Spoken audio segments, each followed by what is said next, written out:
the 21st century, and I'm going to have my phone by my side, so I apologize already.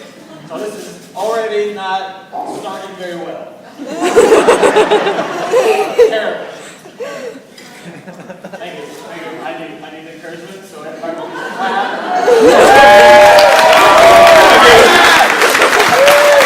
I'll be here all evening. Anyway, Ken has not had a very easy time choosing who to be his best man, who to give his speech, who to help him through everything he needs to do tonight. And because if you can't tell, I am not from around these parts, who will help him for the rest of his life. And first of all, he made a call to his most charming friend. You see over there on the groom's table, there's a whole lot of charming guys. Look at them. Don't even have to talk to them. All the most charming men in this room. I'm sorry, guys. I have to talk this place up. Or that table. And he said no. Charming friend says no. So Ken makes a second call. Ken makes a second call to his funniest friend. Alright? All these guys are funny. They're very funny. I am not funny. You guys are laughing because I am nervous. That's why you're all laughing at me. I appreciate it. And said funny friend said no. He said no. So Kenneth is at a terrible start already. This is 2 for 2, said no. Then he calls his smartest friend. Smart guy. You would figure that he will say, yes, please, for the love of God. I need somebody to do things for me tonight. Nope. He says no. He says no. I'm not, all these guys are smart, charming, and funny is what I'm saying. This is a very hard competition that I won tonight. You guys don't understand. I really worked for this. So anyway, he says no. So this is 3 for 3. This is just terrible batting average. I'm throwing out sports references for sports that I don't understand.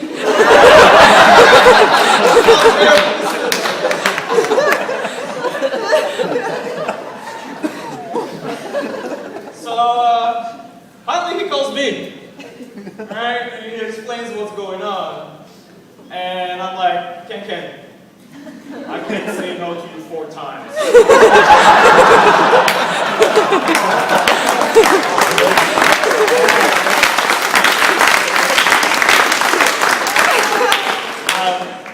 Clearly, he should have made one more call and gotten the guy who doesn't need the phone.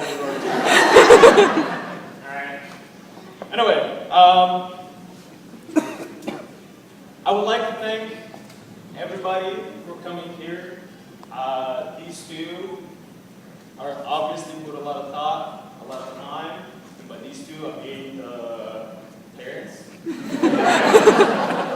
Because obviously Anne had no input in this, and Kenneth had even little. Obviously, mother tongue, not English. So I can get away with just about English. Alright? So I'm sure you all agree that with the exception of Mother Nature, today the ceremony was very touching, very beautiful, gorgeous, and the bees were on the trees. Yeah, I was very worried about that. The bees stayed on the trees, and we can all breathe. Or now. Anne?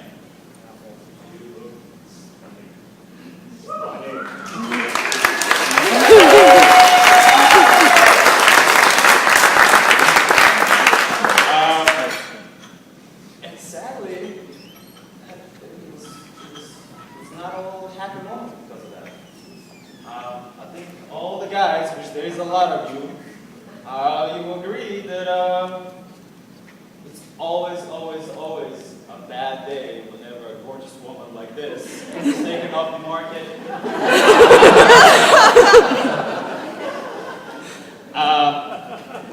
But ladies, this fine specimen over here is not eligible either.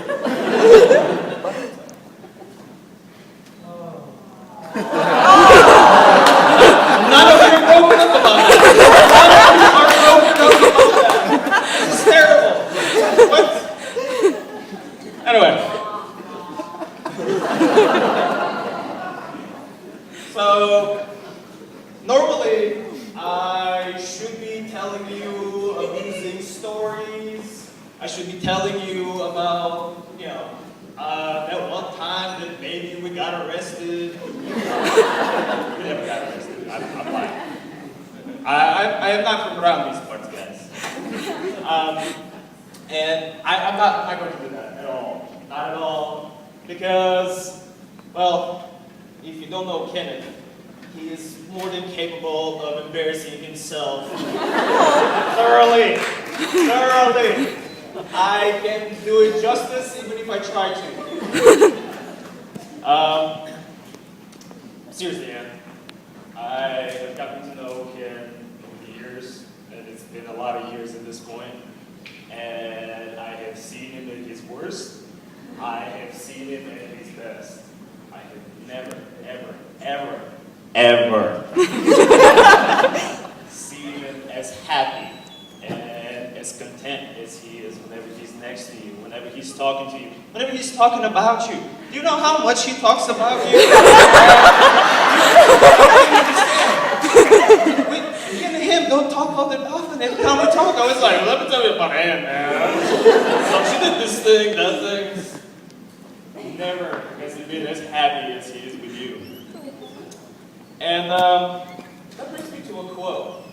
Balzac said that a woman knows the face of the man she loves as a sailor knows the open sea. Now this is especially true. Your father, Anne, mentioned the story, and clearly I won't be repeating it. They met at a bar, and by met, I mean Kenneth was sitting trying to order a drink, completely oblivious to what is going on. And Anne walks up to him, promptly asks, "Do you have a boyfriend?"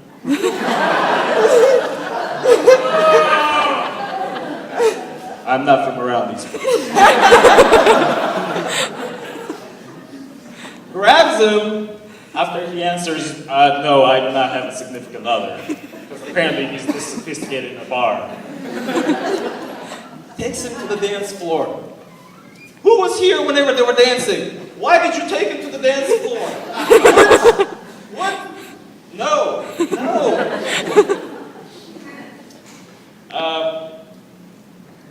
When I was growing up, I lost my dad. My father was here. Pops, raise a hand. Pops has left the building, guys. My speech is stopping. I'm going to go over my allotted time. Anyway, my father, who is nowhere to be seen, kept telling me to my unfortunate youngster self, I am, I know, I can. It's very simple. It is not something super profound. It is not extremely deep. It's very simple statements. And I am not super old at this point, but I still to this day did not understand those simple statements until I met Kenneth. That wasn't supposed to be funny. This man has embodied those three things. And now I can tell you about this one, slightly embarrassing story. This man right here used to have a live journal. For of you not hip with the social networking, this is the MySpace of the early 2000s, live journal, guys, in which he wrote about how he is not ever the best at anything. He is okay at what he does. He's okay at things he wants to do, but he's never the most knowledgeable. He's never the most, he was never the, I can, I know, I do man. And I can tell you today, as I have for the last 20 minutes, I guess, at this point, he has become this man. He has become the man that can, that knows, that does. And again, live journal. Live journal.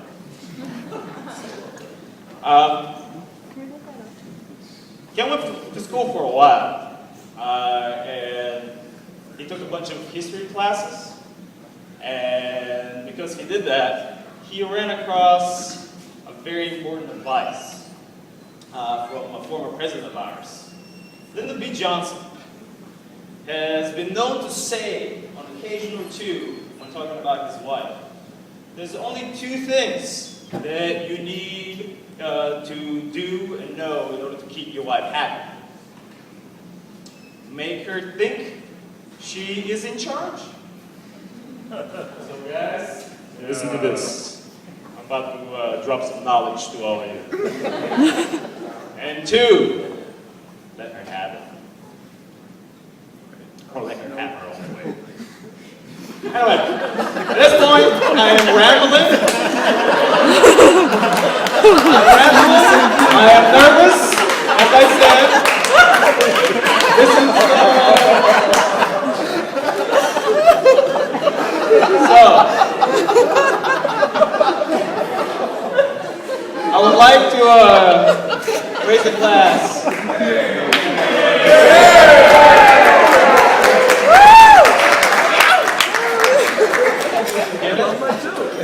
And I do not wish you a perfect life.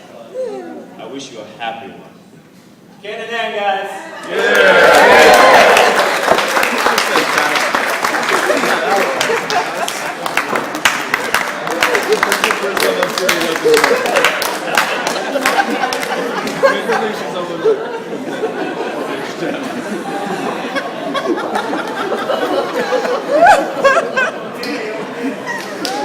Because you really can't. Can't make a baby unhappy unless you give a candy first.